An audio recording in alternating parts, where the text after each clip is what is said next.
et que quelqu'un vous tende la main, que votre chemin évite les bombes, qu'il mène vers de calmes jardins. On vous souhaite tout le bonheur du monde. Et en fouillant dans les actualités télévisuelles et cinématographiques, on a retrouvé des choses qui avaient un rapport avec le bonheur. Mais ça fait un bout de temps qu'on parle de ça tout le temps, depuis des années. Ah bah quoi. depuis toujours, vous Oui, voulez oui, dire. oui. Non, parce qu'il y a une journée du bonheur, en fait. Je vous Oui, ai pas dit ça. tout à fait. c'est La quand, journée ça internationale, le 20 mars. Le 20 mars, oui, d'accord. Bon, Donc, au c'est moment lundi. du printemps, quoi. Oui, tout à fait. On est d'accord. Et donc moi j'ai choisi de vous montrer que des personnalités qui parlent donc de bonheur, donc des comédiens, des écrivains, et donc à qui on a demandé c'était quoi le bonheur. Parce que c'est pas facile de répondre finalement à cette question, parce que tout le monde le cherche, le bonheur. Et puis comment on le définit? Alors, vous avez par exemple Albert Camus qui lui en fait explique que là où il est le plus heureux, c'est quand il est sur une scène de théâtre. Vous avez Françoise Sagan aussi qui dit que c'est quand elle reçoit un caillou sur la tête. Donc vous voyez, on est là, voilà, on est heureux, le bonheur c'est ça, on est heureux parce qu'on se aime... prend un caillou sur la Ouais, tête. vous allez voir. Vous allez voir, mais c'est parce que c'est l'amour. Voilà, lui, Albert Camus va parler de son métier, Françoise Sagan parlera de l'amour. On fait un petit peu ce qu'on veut. Et donc dans le reportage, c'est ça. Mais alors on est beaucoup plus dans la confidence. On est même dans la retenue parce qu'on n'ose pas dire qu'on est heureux, de peur que ça nous est reproché. Et vous allez voir, on va commencer le reportage comme ça avec Albert Camus qui dit justement, en tout cas, qui compare le bonheur au crime. Et il dit surtout, ne l'avouez jamais. Regardez.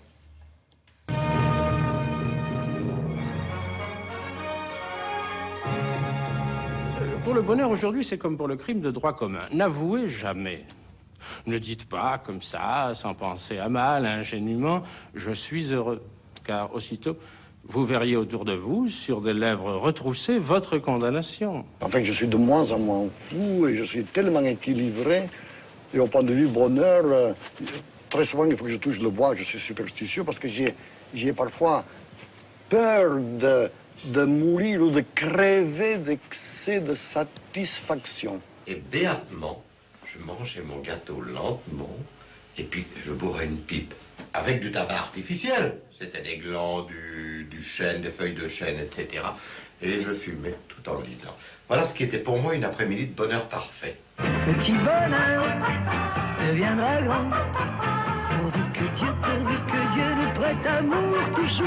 Il y a l'absence de malheur et puis il y a le bonheur. Oui. Alors je crois qu'on peut vraiment lutter très fortement et obtenir la réduction d'un très grand nombre de malheurs. Et ça, c'est l'action politique quotidienne que nous devrions pouvoir tous mener. Le bonheur va bien aux femmes, il ne va pas très bien aux hommes. Ils sont trop nobles. C'est la sagesse qui va bien aux hommes, c'est pas le bonheur. Le bonheur, c'est rond, c'est comme un caillou. Ça vous tombe sur la tête et puis on est très heureux 2 ou 3 heures. On ne peut pas faire une pièce sur le bonheur parce que si on met en scène... Je suis un gros caillou.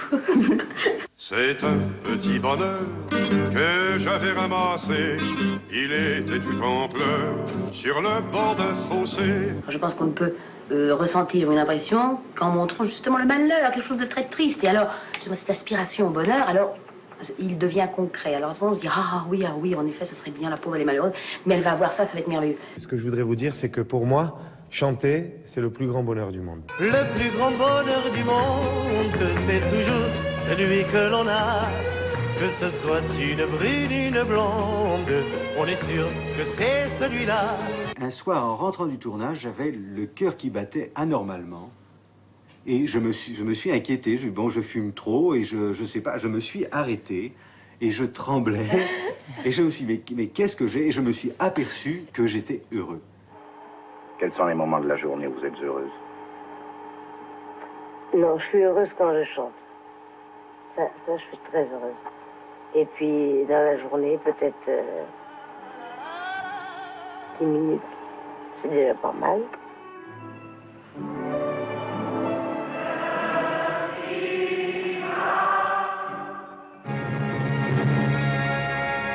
Il y a un petit goût de trop peu, comme d'habitude. Oui, hein, c'est bien ça. Oui. Non, le bonheur, François Sagan dit c'est comme un caillou, mais c'est rond, il n'y a pas d'aspérité, c'est ça qu'elle voulait dire. Oui, c'est vrai, mais ça vous tombe quand même sur la tête. Ah bah oui, comme Mais l'amour. ça fait pas mal alors. Ça dépend du caillou. Ouais. On peut peut-être parler du CD qui est édité par quoi, ça Lina, Le Bonheur. Alors c'est des faites voir. conversations entre Jacques Chancel et Théodore Zeldin, philosophe anglais. En fait, Jacques Chancel avait consacré sur France Inter, c'était en 1988, il avait consacré toute une semaine au bonheur. C'était ponctué comme ça par des personnalités. Vous reconnaîtrez Marguerite Duras ou Wolinski. C'est absolument passionnant. C'est que du bonheur. Merci beaucoup.